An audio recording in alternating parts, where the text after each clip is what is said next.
오늘은 유산소 운동에 대해서 한번 얘기를 해볼 건데, 유산소 운동을 그냥 살 빼는 운동이라고만 생각하고 본인 스스로도 잘 안 하는 코치들도 많고 트레이너들도 굉장히 많은 걸로 알고 있어.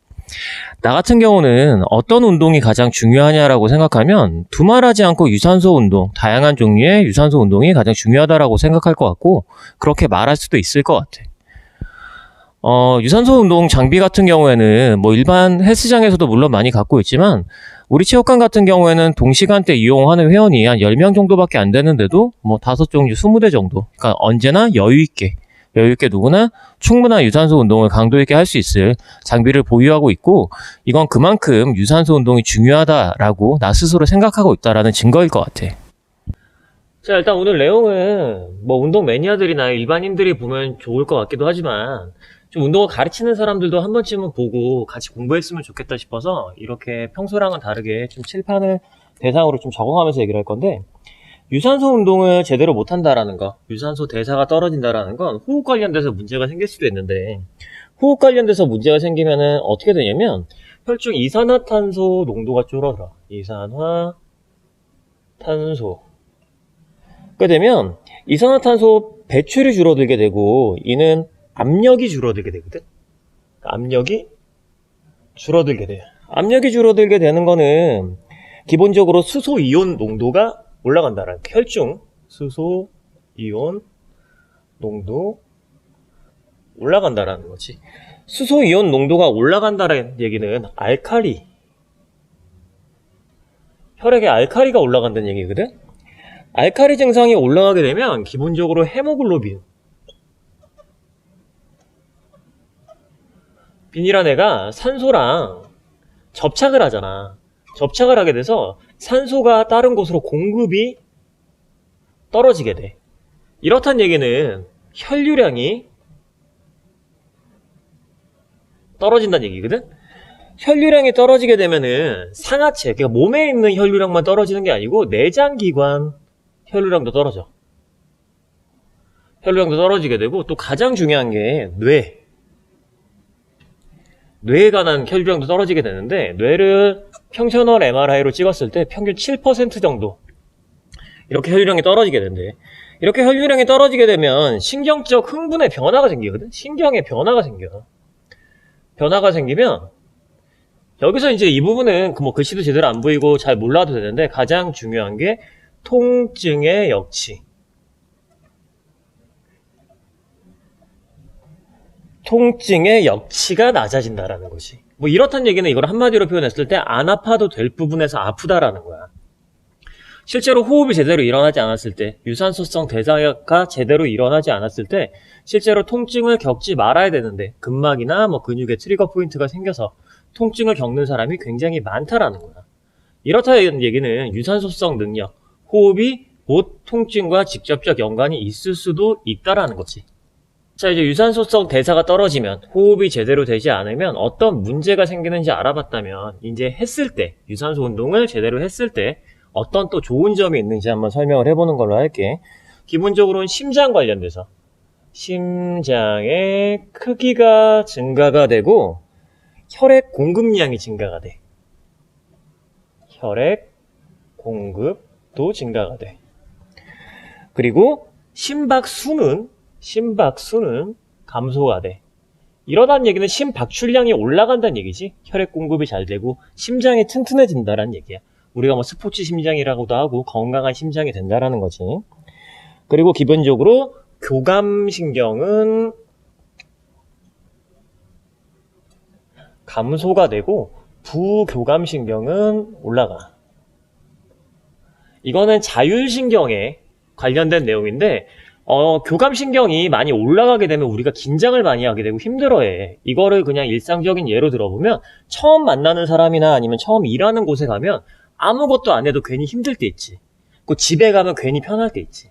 그렇게 너무 긴장을 하게 되면 몸 전체가 다 힘들어지고, 긴장을 풀게 되면 몸도 굉장히 편안해져. 그러니까 유산소 운동을 하게 되면 요걸 제대로 조절을 할 수 있기 때문에 몸의 편안함을 많이 느낄 수 있다는 거지. 자, 그리고 기본적으로 모세혈관의 혈관도, 모세혈관의 밀도. 모세혈관이라는 얘기는 몸에 분포되어 있는 작은 혈관을 얘기하는 거지. 밀도 증가. 그러니까 혈액순환이 잘 된다는 얘기야. 이게 증가가 되고 이제 혈액순환이 잘 되니까 기본적으로 산소 공급량, 산소 영양분 공급이 잘 돼. 뭐 여기까지는 별로 어려운 내용 아니지. 그리고 노폐물 제거. 펜이 잘 안 나와서 힘드네. 노폐물 제거. 요거는 뭐 사람들이 디톡스라 그러고 되게 좋아하지. 애매하게 굶거나 뭐 디톡스 물질 사 먹거나 이러지 말고 유산소 운동만 해도 노폐물 제거가 굉장히 잘 돼. 자, 이 다음에는 약간 어려운 말이 나오는데 뭐 공부한 사람들한테는 안 어려울 수도 있어. 미토콘드리아라는 놈이 나와. 이게 숫자도 증가되고 크기도 증가돼. 여기서 미토콘드리아 같은 경우에는 에너지 생성에 굉장히 중요한 역할을 하고, 그러니까 ATP 만들지? 뭐 우리가 ATP 많이 공부하잖아. ATP 만들고 그 다음에 뭐 세포의 염증도 제거하고, 그리고 뭐 비만 당뇨나 노화, 뭐 당뇨 노화 뭐 다 작용되는 뭐 미토콘드리아 갖고 요즘에 연구하는 사람도 많은 것 같아. 하는데 굉장히 좋은 물질이 생기지. 그렇기 때문에 뭐 미토콘드리아에 적용이 돼서 에너지 생산량도 올라가고 지방 사용량도 증가되지. 에너지 생산도 올라가고 지방 사용도 올라가고 뭐 ATP가 만들어지니까 지방. 자, 그 다음에 우리가 또 인슐린이라는 애가 나오네. 유산소라면 인슐린이라는 애가, 인슐린 민감도란 얘기가 나오지. 그러니까 인슐린 수치를 얼마나 잘 조절할 수 있느냐, 한 번에 올라가고 한 번에 내려가고, 요런 거 이제 당뇨랑도 관련이 있고, 우리가 디노리포그립시스, 그러니까 지방 전환이라 그러잖아. 당이 들어가서 지방으로 바뀌는 뭐 이런 거에도 굉장히 관련이 있지. 우선 카메라에 좀 찍어야 될 것 같으니까 좀 끊고 지우고 나서 다시 갈게. 자, 이제 이어서 얘기하는데, 혈압도 조절이 되고 골밀도, 인대, 건 같은 조직도 굉장히 튼튼해진단 말이야.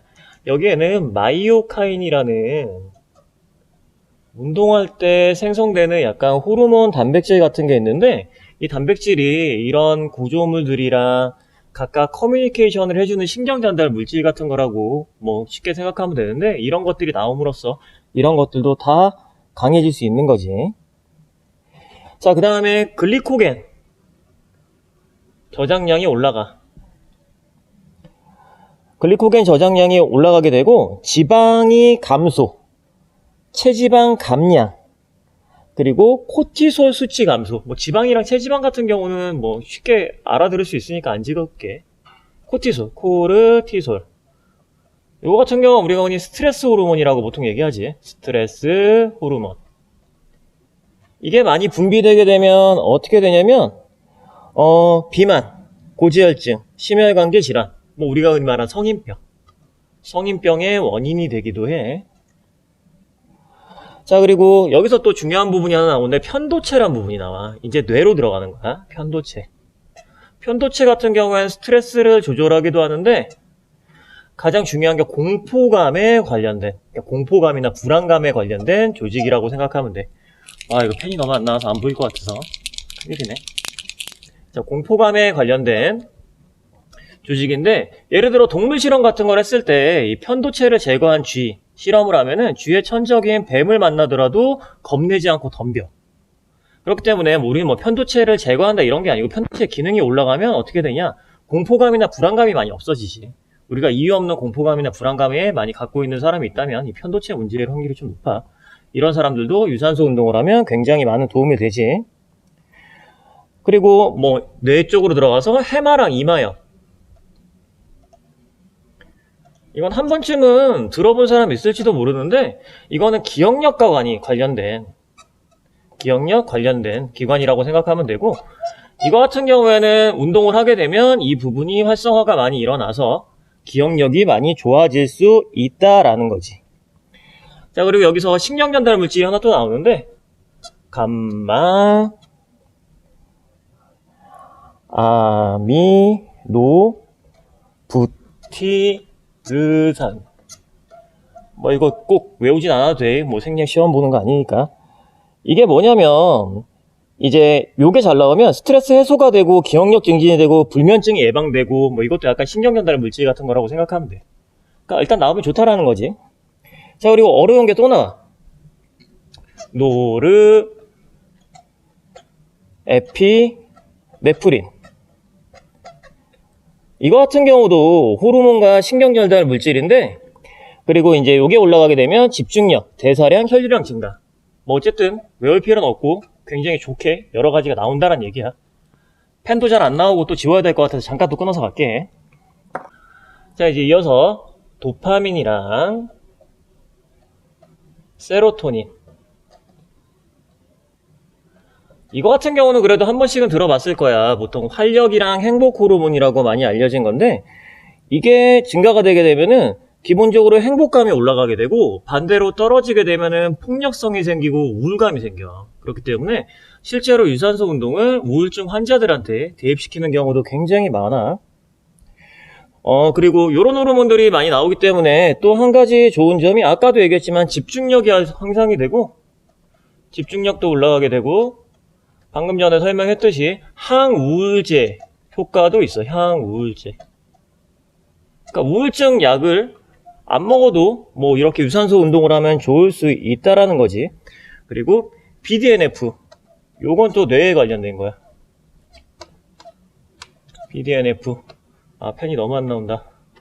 자, BDNF, 이거 같은 경우에는 뇌세포 생성과 강화, 뇌세포 생성과 강화, 그리고 뇌세포 노화 방지.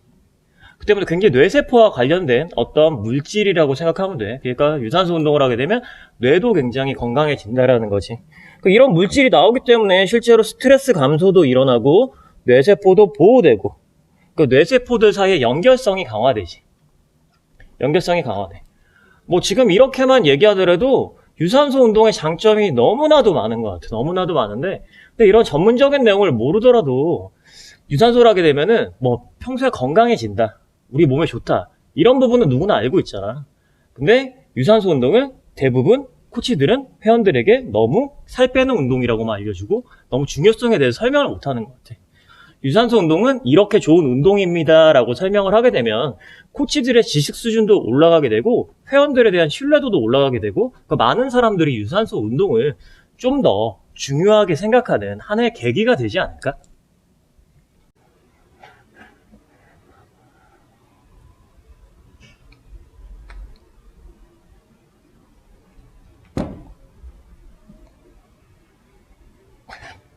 구독할 거지?